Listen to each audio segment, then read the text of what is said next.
জয় যিশু। প্রথম পাঠ প্রবক্তা ইসায়ার গ্রন্থ ৪২ অধ্যায় ১ থেকে ৭ পদ। ইসায়ার ভবিষ্যবাণী। ঈশ্বর তার প্রিয়তম সেবককে সকলের পরিত্রাণের কাজে নিবেদন করবেন।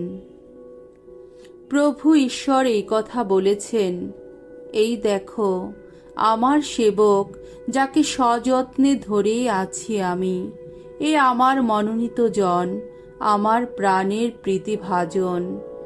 এর ওপর আমি তো অধিষ্ঠিত রেখেছি আমার আত্মিক প্রেরণা।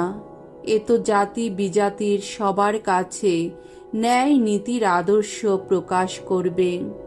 এ কোনো চিৎকার করবে না, গলা চড়িয়ে কথাও বলবে না, পথে ঘাটে নিজের কণ্ঠস্বর শোনাতেও যাবে না। থ্যাতলানো নল গাছ এ তো ছিঁড়ে ফেলবে না, টিমটিমে সলতেও নিভিয়ে দেবে না। এ তো বিশ্বস্তভাবেই ন্যায় নীতির আদর্শ প্রকাশ করবে। মনে মনে এ কখনো দুর্বল হবে না, ভেঙেও পড়বে না। এ যতদিন না পৃথিবীর বুকে ন্যায় নীতি প্রতিষ্ঠিত করে। সাগরের যত দ্বীপ, সাগর কূলের যত দেশ এর শিক্ষা বাণী শোনাবার আশায় বসে আছে। এ কথা বলছেন স্বয়ং ঈশ্বর ভগবান। গোটা আকাশটাকে যিনি সৃষ্টি করেছেন তার দিয়েছেন বিস্তার। তিনি পৃথিবী ও পৃথিবীতে যা কিছু জন্মায় সব কিছুরই পূর্ণ রূপ দিয়েছেন। যিনি শ্বাস বায়ু দিয়েছেন ওই অগণ্য জগদাসীর অন্তরে। ভূচর সবারই মধ্যে যিনি জাগিয়ে তুলেছেন প্রাণের স্পন্দন।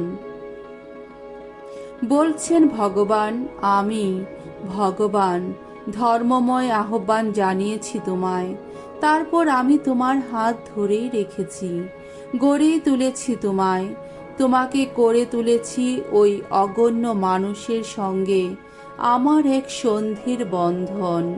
করেছি তোমায় জাতি বিজাতির আলো, যাতে তুমি অন্ধের দৃষ্টি খুলে দাও, যত বন্দীকে কারাগার থেকে অন্ধকারে পড়ে থাকা যত মানুষকে ওই রুদ্ধ ঘর থেকে বের করে আনো।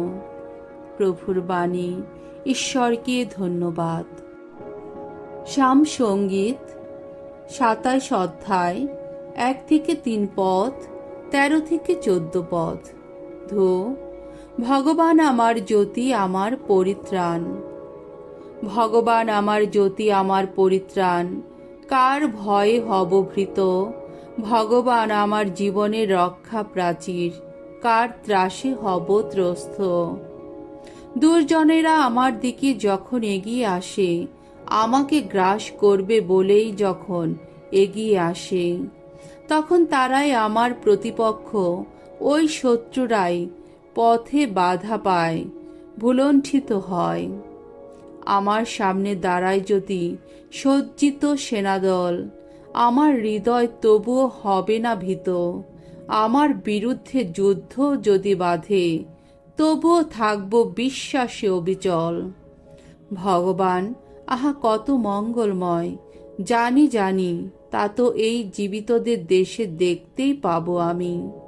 ভগবানেরই পথ চেয়ে থাকো, সাহস রাখো, শক্তি ধরো মনে। হাঁ, ভগবানেরই পথ চেয়ে থাকো। বাণী বন্দনা। ওগো প্রেমের ঠাকুর, তোমায় করি গো নমস্কার। এই পথহারা পাপীদের শুধু তুমি করেছ দয়া। হে কোমল প্রাণ, শুধু তুমি করেছ দয়া। মঙ্গল সমাচার। যোহন রচিত মঙ্গল সমাচার ১২ অধ্যায় ১ থেকে ১১ পদ। মারিয়া যখন যিশুর পায়ে সুগন্ধি তেল ঢেলে দিয়েছিলেন, যিশু তখন বলেছিলেন যে এই সুগন্ধি তেল যেন তার সমাধির দিনটির জন্যে রাখা হয়। নিস্তার পর্বের ৬ দিন আগে যিশু বেথানিয়াতে এলেন। যে লাজারকে তিনি মৃতদের মধ্য থেকে বাঁচিয়ে তুলেছিলেন, সেই লাজার এই গ্রামে থাকতেন। যিশুর জন্যে সেখানে একটি ভোজন সভার আয়োজন করা হলো। সেই ভোজন সভায় মার্থা পরিবেশন করছিলেন এবং যারা যিশুর সঙ্গে খেতে বসেছিলেন তাদের মধ্যে লাজারও ছিলেন। মারিয়া তখন 8 কিলোর মতো বিশুদ্ধ বহুমূল্য সুগন্ধি জটা মাংসী তেল নিয়ে এসে যিশুর পায়ে তা মাখিয়ে দিলেন। তারপর নিজের মাথার চুল দিয়েই তার পা দুটি মুছিয়ে দিলেন। সারা বাড়িটা সেই তেলের সুগন্ধে ভরে গেল।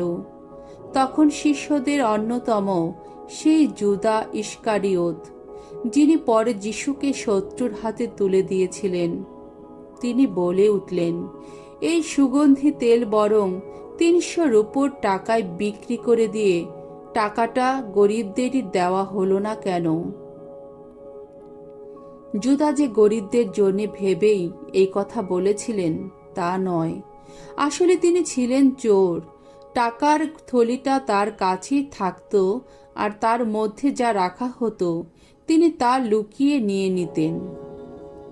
যিশু তখন বললেন, ওকে ছেড়ে দাও। এই সুগন্ধি তেলও আমার সমাধির দিনটির জন্যে এভাবেই রেখে দিক।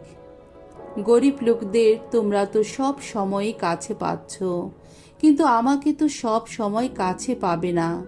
এই সময়ে ইহুদিদের মধ্যে অনেকে জানতে পারল যে তিনি বেথানিয়াতে রয়েছেন, তাই তারা সেখানে আসতে লাগলো। শুধু যিশুর জন্যেই নয়, তারা সেই লাজারকেও দেখতে চেয়েছিল, যাকে যিশুর মৃতদের মধ্য থেকে বাঁচিয়ে তুলেছিলেন। তখন প্রধান যাজকেরা ঠিক করলেন যে লাজারকেও তারা মেরে ফেলবেন, কারণ তারই জন্যে অনেক ইহুদি তাদের ছেড়ে যিশুর প্রতি বিশ্বাসী হয়ে উঠছিল। প্রভুর মঙ্গলময় বাণী। খ্রিস্ট প্রভু তোমার প্রশংসা হোক।